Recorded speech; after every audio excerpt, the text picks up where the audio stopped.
आजपासून 12वीची बोर्डाची परीक्षा, वेगवेगळ्या विद्याशाखांचे 15 लाख विद्यार्थी देणार परीक्षा.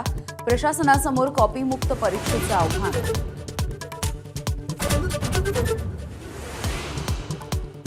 दिल्लीच्या मुख्यमंत्रीपदासाठी भाजपकडून प्रवेश वर्मा यांचं नाव आघाडीवर.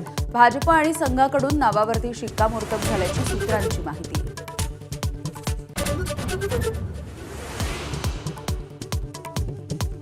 राज्य मंत्रिमंडळाची आज बैठक. स्थगिती देण्यात येणाऱ्या योजना आणि लाडकी बहीण योजनेबद्दल चर्चा होण्याची शक्यता.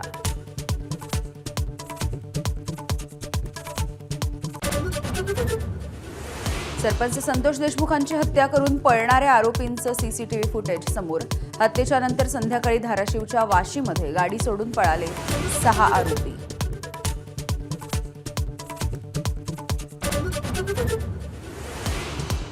ममता कुलकर्णीनं दिला किन्नर आखाड्याच्या महामंडलेश्वर पदाचा राजीनामा. ममताच्या नियुक्तीनंतर आखाड्यामध्ये झाला होता वादंग. चिंताग्रस्त सोयाबीन उत्पादकांना केंद्र सरकारचा दिलासा. केंद्र सरकारने 15 दिवसांनी वाढवली सोयाबीन खरेदीची मुदत.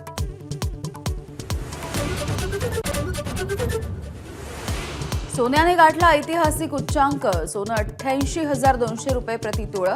लवकरच 90,000चा टप्पा गाठण्याची शक्यता.